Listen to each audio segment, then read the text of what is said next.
आदित्य के गायब होने के बाद गांव वालों में डर का माहौल फैल गया था। अब तो कोई भी जंगल की तरफ आंख उठाकर नहीं देखेगा, चौधरी साहब ने ऐलान किया। पर आदित्य का सबसे अच्छा दोस्त सूरज चैन से नहीं बैठ सका। मैं अपने दोस्त को ऐसे नहीं छोड़ सकता, चाहे जो हो जाए मैं उसे ढूंढ कर लाऊंगा। सूरज ने ठान लिया। उसने गांव के सबसे बूढ़े बाबा महादेव बाबा से मदद मांगी। बाबा, आप सब जानते हो, बताओ आदित्य कहाँ हो सकता है? सूरज ने गिड़गिड़ाते हुए कहा। महादेव बाबा ने गहरी सांस ली और कहा, जंगल अब शांत नहीं रहा बेटा, वहाँ एक श्राप पल रहा है। जो भी अंदर जाता है वो श्राप का हिस्सा बन जाता है। पर कोई तो रास्ता होगा, कोई उपाय। मैं चुप नहीं बैठ सकता बाबा। सूरज की आंखों में आंसू थे। बाबा ने उसे एक ताबीज दिया। ये ले बेटा, इसे अपने गले में पहन लेना, ये कुछ हद तक तुझे बचाएगा।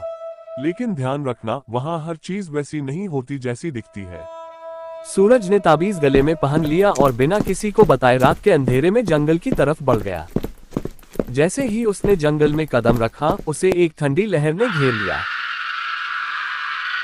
आदित्य, कहाँ हो यार? आवाज दो, मैं आया हूं तुम्हें लेने। सूरज चिल्लाया, पर चारों तरफ सिर्फ सन्नाटा। फिर अचानक एक हल्की सी आवाज सुनाई दी, सूरज इधर आओ। ये आदित्य की आवाज थी, पर वो कहाँ है? उसने इधर उधर देखा, पर हर तरफ अंधेरा ही अंधेरा था। कहीं कोई जाल तो नहीं। सूरज के मन में डर सरसराने लगा। तभी उसे एक पेड़ के पीछे से परछाई दिखी। आदित्य, तू है ना? सूरज दौड़ा, पर वहां पहुंचते ही उसका दिल दहल गया। एक जली हुई आकृति बिना आंखों वाली शक्ल उसे घूर रही थी। कौन हो तुम? दूर रहो मुझसे। आकृति ने कराहते हुए कहा, भाग भाग जा यहाँ से, वरना तेरा भी वही हाल होगा जो मेरा हुआ। सूरज उल्टे पांव पीछे हटा। मुझे आदित्य को ढूंढना है, प्लीज रास्ता दो। उसने कांपते हुए कहा। आकृति ने इशारा किया एक पुरानी टूटी हुई हवेली की तरफ। सूरज घबराता हुआ हवेली की तरफ बढ़ा। हवेली पूरी तरह उजड़ी हुई थी, दीवारों पर काय, खिड़कियों से झांकता अंधेरा और हर तरफ सड़ान। जैसे ही सूरज अंदर घुसा, दरवाजा भड़ाक से बंद हो गया। कौन है? दरवाजा खोले, मुझे बाहर जाने दो। सूरज जोर से चिल्लाया, लेकिन जवाब में सिर्फ अजीब सी हंसी गूंजी। अब बहुत देर हो गई। कमरे के बीचों बीच एक बड़ा आईना था, धूल और खून से सना हुआ। आईने में उसे आदित्य दिखा, पर वो अजीब हालत में था।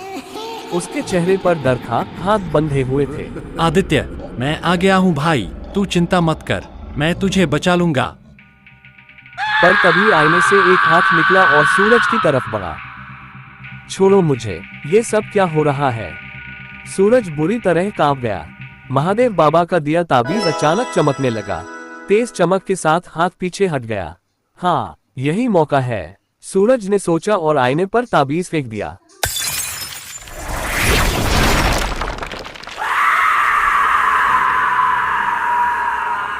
आईना टूटते ही आदित्य बेहोश होकर जमीन पर गिर पड़ा। सूरज दौड़कर उसके पास पहुंचा। आदित्य, उठो यार। सूरज, मैं तो सोच चुका था अब कभी वापस नहीं जा पाऊंगा। चल जल्दी भागते हैं यहाँ से।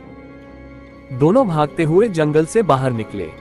जैसे ही उन्होंने आखिरी पेड़ पार किया, पूरा जंगल पीछे से भयानक शोर मचाते हुए हिलने लगा। बच गए, बस बच गए। गांव में पहुंचते ही सब लोग हैरान रह गए। अरे, ये तो आदित्य है, जिंदा लौट आया। महादेव बाबा मुस्कुराए।